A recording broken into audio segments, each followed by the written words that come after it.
Fidelity, Wealthfront. Both get recommended constantly online. Both show up on every best cash account list. Today, we're going to go deeper. We're going to go over the structure, trust, features, and what these accounts actually do day to day. So, for the sake of simplicity, let's say that we got $25,000 sitting in a national average savings account, earning you $98 a year. $98.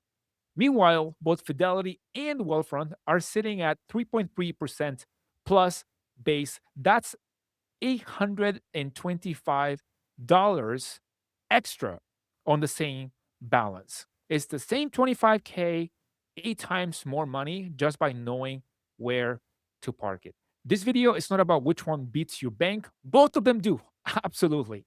The real question, the one that no one slows down enough to ask, is which one fits how you actually manage your money. So this slide right here shows Fidelity's two cash options side by side, straight from their website. On the left, you got SPAXX, Government Money Market Fund, at 3.3% as of May 2026. Now, on the right, their FDIC sweep option at 1.84%. That gap matters, and we'll come back to this. The key takeaway here is that Fidelity gives you a choice. Most people don't realize they have to make one when you sign up for the cash management account, and the default is the money market fund SPAXX, which is honestly the one that even has a chance at competing with the rate that Wealthfront offers, and the one that probably brought you to this video. This is Wealthfront's homepage, 4.2% APY, zero fees, instant withdrawals, up to $8 million FDIC coverage. It reads great.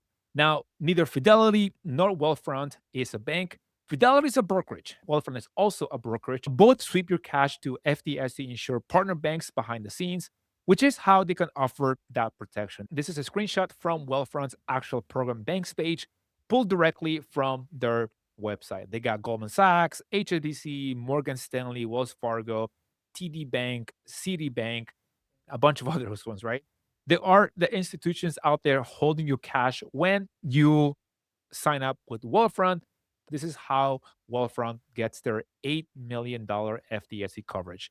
They spread your balance across 30 plus of these partner banks, each covering you up to $250,000. Good to see where your money actually lives. Okay, now partner banks that Fidelity has, including Citibank, Goldman Sachs, US Bank, and Bank of New York Mellon. Fidelity maxes out at $4 million in FDIC coverage through their sweep program. Still strong protection, still legitimate names. Okay, so now both accounts start at 3.3%. That's the baseline. The difference is what Wealthfront adds on top of what they offer. Now, new client boost of 0.65% for 3 months.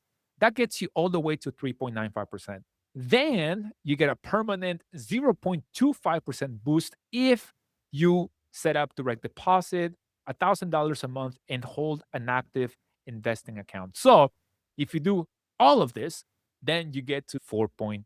After month 3, most people land between 3.3% and 3.55%, not the 4.2%, but it's still a nice bonus. The headline rate, of course, is real, and it's important to understand that it's temporary and conditional.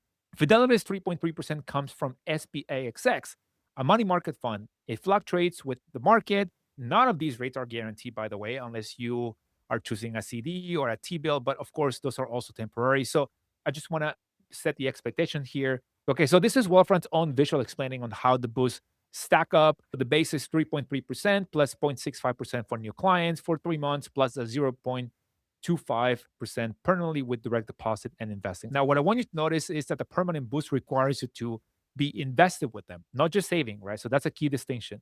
But it does mean Wealthfront is designed for people who are ready to do both, save and invest, and not just park cash. All right, so let's zoom out. National average 0.39%, Fidelity 3.3% through SPAXX, Wealthfront 3.3% to 4.2%, depending on your setup.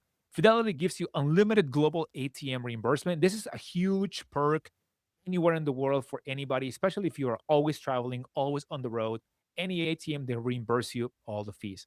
Now, Wealthfront runs on the Old Point Network ATM. It's solid, but it's still not the same, right? Now, FDIC coverage, Fidelity up to 4.0 million. So in order for you to get the highest rate, you have to sign up and use the SPAXX. Okay, so If you already have a Fidelity brokerage or retirement account, or maybe you want to, it's a no brainer. Everything lives in one place. And of course, the global ATM reimbursement is generally hard to beat. Now, the honest part is that if you want the FDIC protection, as I mentioned, the highest rate at the same rate, Fidelity makes you choose SPIXX, gets you 3.3%. The FDIC sweep drops you to 1.4%. That's a trade off. And the transfer times, of course, some viewers in my comments have reported transfer taking longer than expected. So, just for clarification purposes, you might be wondering, okay, what is the difference between a money market fund or the FDIC sweep program? So, just at a very high level, the SPIXX, a mutual market fund, you're basically lending your money, your cash to the government. So, it's very low risk. Let's just put things in perspective. So, with that clarification out of the way, let's focus on Wealthfront Cash Account. The pros, we're talking about an up to 4.2% APY with Boost, FDIC insurance up to 8 million, self-driving money that helps you automate your cash system, it's clean, modern app experience, free same-day withdrawals where eligible. Now, the cons, of course, is the fact that their ATM network is limited. If you think about it, if you compare it to Fidelity's, you are limited to the Allpoint network unless you are charged a fee for using any other ATM out there. Also, the top rate requires active investing account and direct deposit. So it's kind of hard for anybody that just wants to have your money there, set it, and forget it to get the highest APY out there. Now, with this being said, of course, here's the thing about risk. It doesn't mean don't do it, it just means plan for it. Both rates are variable. If the Fed cuts the rates drop. The simple mitigation here is that if you got money you truly cannot afford to see fluctuate, pair it with a CD or a T bill. I'm actually going to leave my links in the description for top CDs nowadays. Lock in the rate for 6 to 12 months alongside your high yield account. That's how a wealth system absorbs rate changes without panicking.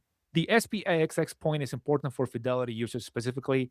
You do get the better rate, but you give up the FDIC protection. It's still low risk, as I mentioned. So know which option you're in for both platforms. And then the last one is, of course, whether it is Fidelity or Wealthfront, in order to avoid transfer holds of your money, I would plan ahead accordingly. Give them a call if you need to, letting them know that you will be transferring a certain amount of money. And also make sure that you tell them if your account is relatively new. Okay, so now two questions that I actually get. So, first one is, do you pay interest on what you earn? The answer is yes. You will get a 1099 INT at the end of the year, and they will give it to you. Simple to file. You can do it on your own, give it to your accountant. So, the overall verdict for Fidelity is a 4.2 out of 5.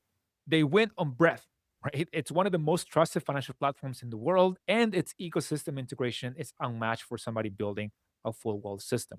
It's not really higher because the FDIC sweep lags significantly behind competitors, and the platform can feel like a lot if you just need a simple savings or cash management account. Now, Wealthfront, 4.0 out of 5. That's pretty solid. Now, Wealthfront wins on automation and yield comparing to Fidelity. It does its core job exceptionally well, and the self driving money feature is generally useful for anybody building a cash flow system. So it's not higher because it lacks the physical deposit capability. If you want to deposit cash, not the best option, you get charged a fee. They really lack that weekend support. And if something happens when you are going through your finances, you have a question, which most people's plans are on weekends when it comes to money. So if you need to talk to somebody right then, you have to wait until Monday. So I would choose Fidelity if you want everything in one place: investing, retirement, spending, and cash. I would choose Wealthfront if automation is the priority. You're not dealing with a lot of physical cash and you want your savings working as hard as possible with as little manual effort as possible. But here's the thing: at the end of the day, it's not just about the rate, right? Trust matters, familiarity matters. The account you actually feel good about using is the one that's going to serve you. So pick the one that fits your life, not the one with the biggest number on their homepage. So, which one is for you, Fidelity or Wealthfront? If you're still unsure, I'm going to leave my personal top recommendations and the ones that I use when it comes to high yield savings and high yield cash accounts. There's going to have links in the description. I appreciate you, and I'll see you guys on the next one.